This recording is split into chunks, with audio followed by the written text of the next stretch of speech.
Señoras y señores, tengan todos ustedes muy buenos días. El cardenal no está con nosotros, pero sí está, en cambio, el padre Luis Gaspar Uribe.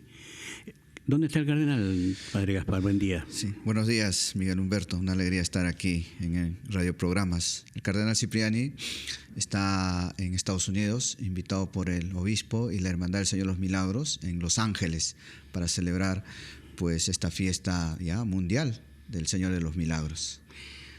Pero no hay una guarrota, dice. Es un viejo refrán popular. Así Porque es. sé, usted hoy día está de aniversario de sacerdote. Sí, ¿Cómo le llaman a eso? sí, es nuestro aniversario de ordenación sacerdotal, en el cual pues... Uy, ¿usted cuántos años tenía? 5 años cuando entró, porque usted es un hombre joven. Aparentemente, tengo 42 años de edad y hace 17 años fui ordenado sacerdote.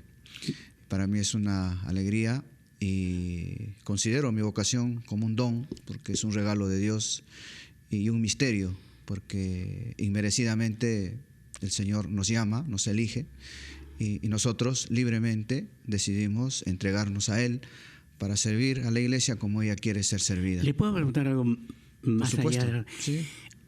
Cuando usted se hizo sacerdote hace ¿cuántos años? Dice? 17 años. 17 años. ¿Había un mayor interés, usted notaba o nota que había entonces un mayor interés por ingresar por la profesión religiosa que la que usted debería? Porque hoy día yo me he encontrado con gente, con muchachos que no quieren, por ejemplo, confirmarse. Sí, efectivamente los tiempos cambian. Pero cambian ¿por qué? Porque nosotros los católicos no sabemos defender nuestra posición, o por los nuevos adelantos que hay, que son los que nos llevan a la juventud por otra parte.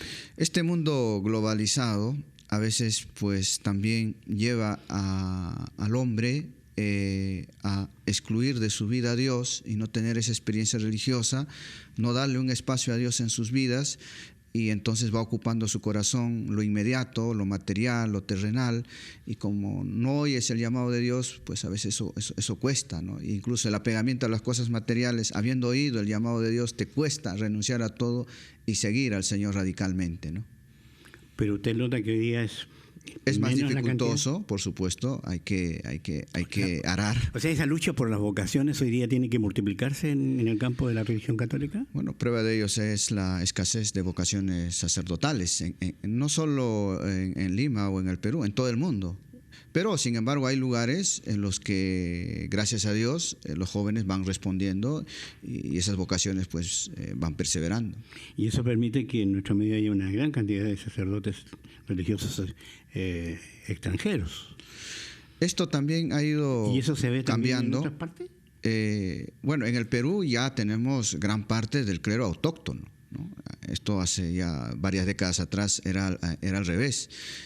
Actualmente hay muchos sacerdotes diocesanos autóctonos del lugar sirviendo en sus propias ciudades, y también va surgiendo poco a poco vocaciones para la vida religiosa, para esas congregaciones o institutos religiosos. ¿Cuántos años estudia un sacerdote? Un promedio, podemos estar hablando entre su experiencia pastoral, su práctica pastoral, el estudio de filosofía, teología, previamente el prepedéutico, etcétera. Yo diría entre 8 y 12 años, hasta que reciban el ministerio propiamente del sacerdocio. ¿Pero usted se especializó en algo? Sí, posteriormente, acabados nuestros estudios institucionales que llamamos la filosofía, la teología y la práctica pastoral, algunos sacerdotes seguimos con una especialización. ¿Usted ¿no? estudió acá en el seminario? Yo estudié en España. Ahí saqué la licenciatura y el doctorado en Derecho Canónico. Pero si estudió para sacerdote aquí ¿en qué comenzó o comenzó en España? Yo empecé en Ayacucho, en el seminario menor, y posteriormente fui becado y hice todo mi seminario en España, y posteriormente hice la licenciatura y el doctorado en España, y la parte investigadora de mi tesis lo hice en parte en Roma, ¿no? ¿Y qué significa su cargo dentro de la jerarquía eclesiástica? Bueno, yo soy un sacerdote que tengo algunas responsabilidades por mi formación, porque cada sacerdote tiene su carisma, sus responsabilidades. Yo no soy párroco, no soy vicario parroquial, pero sí tengo otras obligaciones que también son pastorales y que la Iglesia también necesita ahí a sus clérigos, ¿no? Como puede ser la docencia en la Facultad de Teología Pontificia y Civil de Lima. Ahí soy profesor de teología y también de Derecho Canónico. Y pastoralmente soy el vicario episcopal, el delegado del cardenal aquí en la Arquidiócesis de Lima para los temas de familia y defensa de la vida.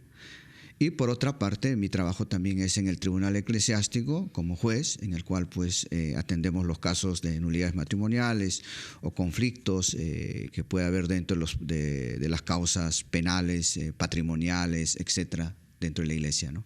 ¿Y el tribunal le da mucho trabajo todos los días? No, tengo un horario que he logrado pues distribuir entre la docencia, el tribunal, la labor pastoral como vicario de familia y vida, y también en la parroquia en la cual colaboro como adscrito, que es María Madre de la Iglesia, que está en la residencial San Felipe. Pero el problema familia es fuerte acá en el Perú. La familia, yo diría, en el Perú, Miguel Humberto, es una familia con fuertes raíces católicas, cristianas. El pueblo peruano, y prueba de ello es la gran devoción popular que existe a nivel nacional, desde Tacna hasta Piura, por ejemplo.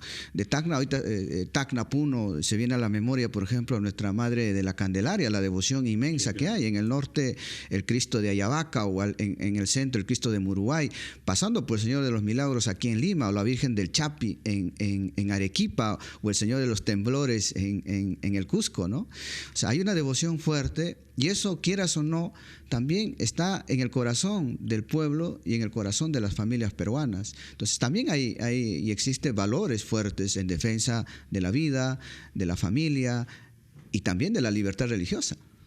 Esta semana fue Fátima y esta semana, hoy día creo es Santa Teresa, ¿no? Sí, qué bien informado estás, Miguel Humberto. El 13 de octubre es una de las apariciones de nuestra Madre, la Virgen de Fátima, allá en Fátima, en Portugal. Se aparece es la primera vez que creo que aparece, sí, claro. A estos tres pastorcitos, y en las cuales pues sobre todo le dice que hagan penitencia por la conversión del mundo y que recen el rosario, ¿no? Y conocemos grandes peregrinaciones y grandes conversiones, milagros desde Fátima para todo el mundo, ¿no?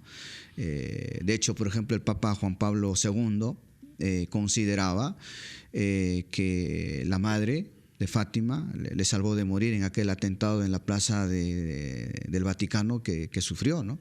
Y como agradecimiento de ello viajó a Fátima después de haberse ya recuperado y ofreció esa bala en la cual pues no logró su fin último de matar al Papa. Está en la corona de la Virgen actualmente en Fátima, ¿no? Y hoy día es Santa Teresa. Hoy día es Santa Teresa de Jesús, esta gran mística, la primera doctora en la Iglesia, una mujer que sufrió en carne propia la persecución de la Inquisición, una serie de incomprensiones, fundadora también de las Carmelitas Descalzas, esos monasterios de clausura, sí, que son las que actualmente están en Nazarenas, cuidando la imagen del Señor de los Milagros. Ellas viven en claustro, renuncian al mundo y viven a través de la oración, la penitencia y la contemplación, ese amor a Dios. Te cuento una anécdota de Teresa de Jesús, Miguel Humberto. Yo creo que a todos los oyentes nos va a gustar, que de tanto sufrimiento, tantas incomprensiones que sufría en carne propia Teresa de Jesús, y que le decía al Señor: yo soy fiel, yo me entrego, hago tu voluntad, y tú me envías pruebas, sufrimientos, incomprensiones. ¿Por qué tanto te has empeñado conmigo, Señor? Y Jesús le dice: Teresa, es porque te quiero mucho. Y ella le responde de una forma también graciosa: con razón tienes pocos amigos. A veces no sabemos responder a la cruz del Señor, ¿no? Usted me hablaba de la presencia de sacerdotes y de religiosas. A propósito que estamos hablando de la vida. Maravilloso, nuestras religiosas en todo el mundo, en todo el Perú, ¿no? Estas monjitas. Ayer estuve, por ejemplo, en Cercado de Lima, en la zona de Montserrat, en Cocharcas, cómo no, las obras sociales, gran parte que lo llevan ella, la atención a los niños, a los huérfanos, el asilo de ancianos, las obras de la doctrina social en Manchay y en todo el Perú, Miguel Humberto. Estas monjitas silenciosamente. Por ejemplo, en La Parada, la Madre Teresa de Calcuta, las hijas de estas religiosas, o estas religiosas también del Verbo y Víctima, que recorren todo el Perú en aquellos lugares donde no hay sacerdotes, llevando la palabra, llevando el consuelo, la misericordia de Dios, y hacen obras tan bonitas, sociales, especialmente por los más necesitados. ¿Son peruanas también, son autóctonas? ¿Sí? La gran mayoría, sí. Aunque las fundaciones hayan nacido en el extranjero, pero los miembros, estas religiosas, la gran mayoría son peruanas. Miguel Humberto, Permíteme, no quisiera que pase esta ocasión. Hoy día es el cumpleaños de un sacerdote amigo que hace casi 25 años vino al Perú, español. Actualmente es rector del seminario, vicario general en la arquidiócesis de Ayacucho, y está muy grave de salud. Yo quisiera sus oraciones por él, y con él también un homenaje a todos los misioneros que están en todos los rincones del Perú, especialmente en esos lugares recónditos de nuestro territorio, ¿no? Decir misionero es decir que la fe está en todas partes. Los misioneros para mí merecen una admiración extraordinaria. Yo los considero que son un gran valor de la fe y de la fuerza que tiene la Iglesia aquí y en todas partes. Gratitud eterna a ellos. Sí. Un minuto y volvemos.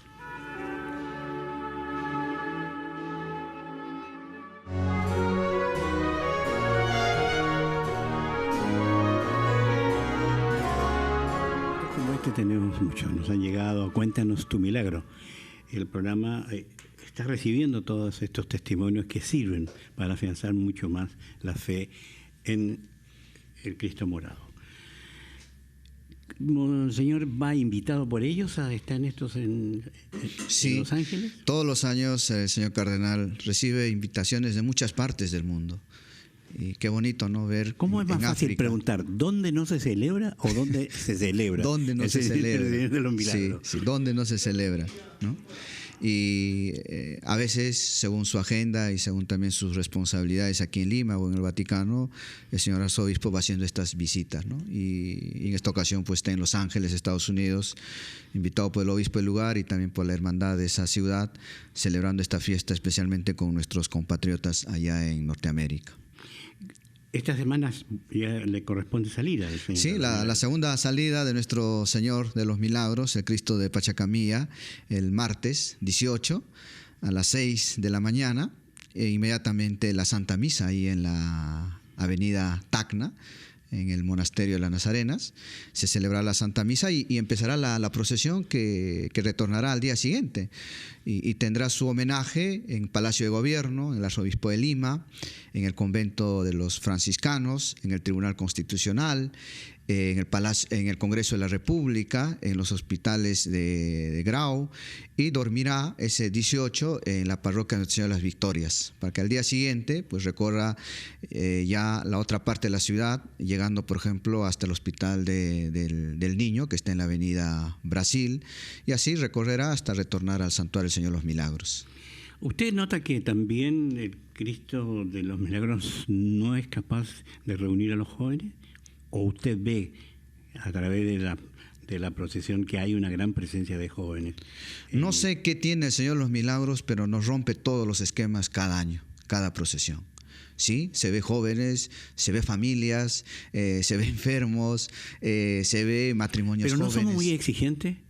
Bueno, todos vamos a pedirle algo. ¿No cree usted que eso es demasiado? En vez de ayudarlo nosotros al Cristo. Bueno, has tocado un tema, yo creo que sí a todos nos llama la atención y la preocupación, Miguel Humberto, efectivamente. Yo creo que el católico cristiano debería esforzarse un poco más en su formación, ¿no? Debe dar razones de su creer. Ser católico no es solo para el Señor de los Milagros, o en Semana Santa, o en Navidad, o en la época de Santa Rosa de Lima. No, el ser católico implica las 24 horas del día. El ser católico, Miguel Humberto, no es como un vestido, como un traje que tú te quitas o te pones cuando te dé la gana, o cuando tú quieras, o cuando quieres un favor, en un momento determinado. No, el ser católico es en las buenas y en las malas, como dice el dicho, en las verdes y en las maduras. Y eso también te implica y te exige una coherencia de vida, una integridad de vida en todos tus quehaceres, en tu sacerdocio, en tu ser ama de casa, en la empleada del hogar, en ser político, en ser periodista, en ser deportista, en una reunión social, haciendo deporte, etcétera, etcétera. Eres católico, tú no renuncias a tu fe. Entonces, como ello, tienes que en tus acciones dar testimonio de ello. Qué fácil es pues decir yo soy católico solo para hacer los milagros, o solo para ir a la iglesia, o solo en la sacristía, o solo vivirlo de un modo privado. No, eso es ser fariseo, es ser hipócrita, es doble vida. O yo le pregunto a un matrimonio, a un esposo, ¿tú cuando sales de tu hogar a trabajar dejas de estar casado? No, tú sigues casado y te comportas como casado o como casada. No renuncias a tu hogar, a tu familia cuando estás solo. Igual en tu fe. no renuncias por estar solo o por vivir o ejercer una profesión, ¿no? Entonces aquí Miguel Humberto sí nos exige a todos los católicos, a todos, sacerdotes, obispos, laicos, religiosas, consagrados, niños, jóvenes, a que nos formemos. Primero, a través de la meditación y la lectura asidua de la palabra de Dios, la Santa Biblia. Después, estudio, reflexión, el catecismo de la Iglesia Católica. Después, lo que dicen los papas, lo que dice el magisterio de la Iglesia. Ahí tienes suficiente material para seguir lo que Cristo quiso al fundar su Iglesia. Ahora, yo también he oído a veces, Miguel Humberto, especialmente de aquellos que no comparten y no viven nuestra fe, ¿no?, de decir que existe conservadores y liberales, ¿no? La Iglesia es una sola. No hay dos tipos de sacerdotes o dos tipos de papas o dos tipos de obispos o dos tipos de laicos o de consagradas. Es uno solo, la Iglesia Católica. ¿Y cuál es eso? Lo que el Señor nos dejó.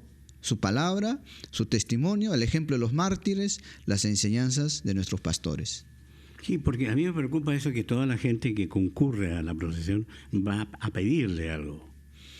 No, yo creo que tiene que ser de otra forma. Es un complemento, o sea, no solo hay que pedir, sino también tus obras, ¿no? O sea, te conoceremos con tus obras, porque fe sola es como un cadáver, fe y obras se exige, y eso va de la mano, ¿no? Y el Señor te pide coherencia de vida, ¿no?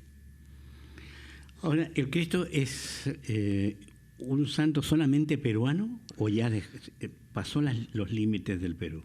Como decíamos hace un momento, Cristo de los Milagros ha traspasado fronteras. ¿Y cuál puede ser la razón? La razón es... ¿Lo que dicen de él, las cosas que ha hecho a él? Sí, o sea, como acabamos de ver el milagro, sí. Hay miles y miles de milagros, de testimonios, de gente sencilla, de todos los estatus de la sociedad. O sea, tiene algo ese Cristo que... ¿Pero él le hace solo milagro a los católicos? No, también hay todo el mundo, ¿no? a todo el mundo, incluso no creen. Lo importante es que tú te acerques con esa fe, con ese deseo de confiar en la palabra de Dios, en lo que tú le pides. Si tú vas pues dudando, tú vas como probando, pues Señor no te va a dar. O sea, tienes que estar también convencido de lo que le pides y también en creer en Dios.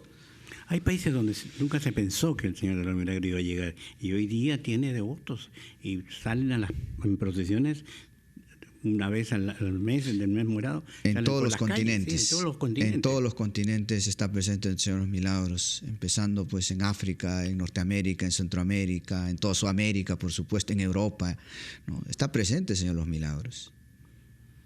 Le dicen el Cristo Moreno, ¿no? El Cristo Moreno, justamente por la característica del color, ¿no?, que usa la hermandad, el Señor de los Milagros, los hermanos, las sumadoras, el mismo hábito de las religiosas. Morado también porque consideramos que es un mes de penitencia, ¿no? La procesión, acompañar también es una penitencia.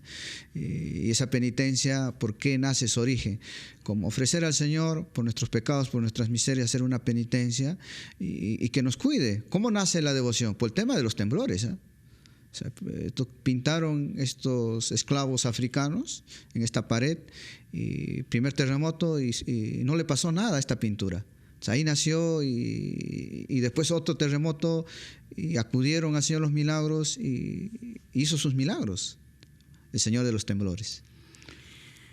Le voy a hacer una pregunta a propósito del apellido Moreno, porque como estamos hablando del santo de los morenos, la Iglesia ha participado en un hecho que para la gran cantidad del pueblo peruano resulta un poco incoherente entre las cosas que se dijo políticamente en las últimas elecciones.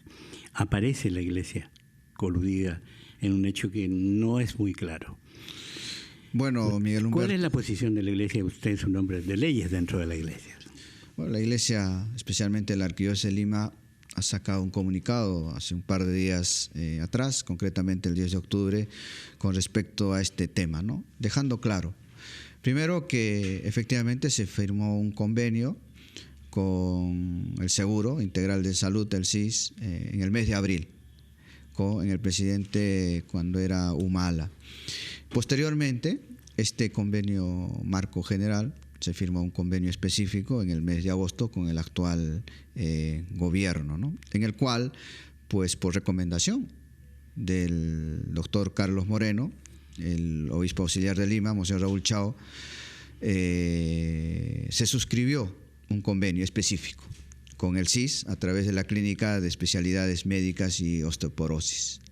Informado sobre este convenio específico, el arzobispo de Lima pues decidió dejarlo sin efecto, expresando su disconformidad con dicho convenio, ¿no? ¿Por qué?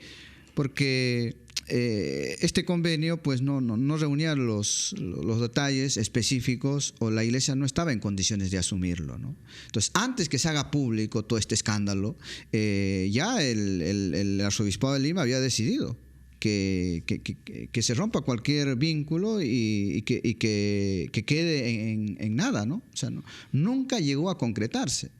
Posteriormente salieron los audios, ¿no? Y al respecto, sí, Miguel Humberto, debo decir de que se investigue hasta las últimas, ¿no? Que se investigue a todos los que han sido aludidos, a todos los implicados, que se llegue a la verdad. Y aquí no podemos echarle toda la culpa a la Iglesia. La Iglesia es una víctima de esta situación, ¿no? Y la Iglesia va a continuar, como siempre lo ha hecho, la atención especialmente a los más necesitados, a los más pobres, de todo el Perú. La Iglesia, refiriéndonos prácticamente al edificio, casi todos en los aledaños, muy cerca, a cuadras de una iglesia, siempre hay un lugar donde se recibe gente enferma y se apoya a gente que llega a PIP. Sí. ¿A eso iba esta ayuda? ¿A eso iba a ir yo entiendo de que en esas parroquias o en esos auspicios o en esas casas de acogida, donde llegan peruanas pobres de todo el Perú, o aquí en Lima también hay gente muy pobre, de alguna forma facilitar, de alguna manera llevarlo a este servicio que daba el CIS para que sea una atención rápida y efectiva, ¿no? O sea, el fin era buenísimo.